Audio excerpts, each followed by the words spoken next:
अब आप कहेंगे क्यों? हमने तो कितनी बार ऐसे करके छींक को रोक लिया है और हम बड़े तमीजदार दिखे हैं। पर अगर आपने ऐसा किया है और आप आज भी जिंदा हैं, तो मैं कहना चाहूंगी कि आप भाग्यवान हैं, क्योंकि ऐसा करना आपके लिए कितना खतरनाक हो सकता है कि आप खुद भी नहीं जानते होंगे। आओ बताते हैं। छींक आने पर आपके शरीर के अंदर की हवा की रफ्तार पता है कितनी होती है? 100 मील प्रति घंटा, और कई बार इससे भी ज्यादा होती है।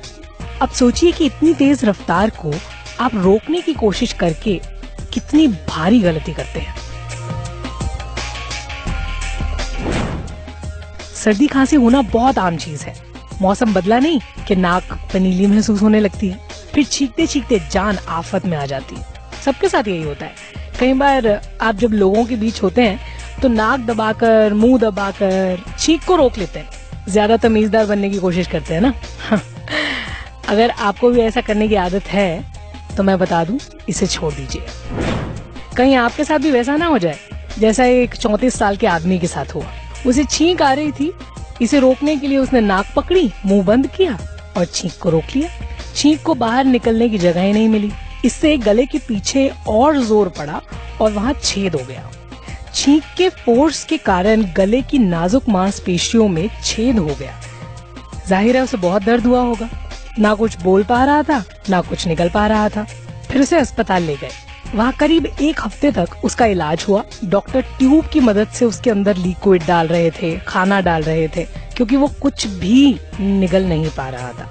मरीज की जांच से पता चला कि छींक रोकने के कारण उसके गले का पिछला हिस्सा, जिसे डॉक्टर फेरिंग्स कहते हैं, वो टूट गया था। डॉक्टरों के मुताबिक छींक के समय हमारी सांस की नली और सीने में हवा का बहुत तेज दबाव होता है। फिर जब कोई नाक और मुंह बंद करके छींक रोकने की कोशिश करता है तो एकाएक प्रेशर और ज्यादा बढ़ जाता है। शरीर के इस हिस्से में मांसपेशियां वन वे टाइप की होती हैं, क्योंकि इनका काम बस हमारे खाए पिए को निगलने में मदद करना होता है। ऐसे में जब हवा का दबाव बढ़ता है और उसे बाहर निकलने की जगह नहीं मिलती तो मांसपेशियों में छेद होने का खतरा पैदा हो जाता है। तो नाक के छेद को ढककर और मुंह बंद कर छींक रोकने की कोशिश नहीं करनी चाहिए। इससे बहुत गंभीर दिक्कतें हो सकती हैं, जैसे कि मैंने आपको बता दिया। फेफड़ों के पास की जगह में हवा फंस सकती है, यहाँ तक कि दिमाग में खून ले जाने वाली नसें भी फट सकती हैं। डरना मना है, पर समझना बेहद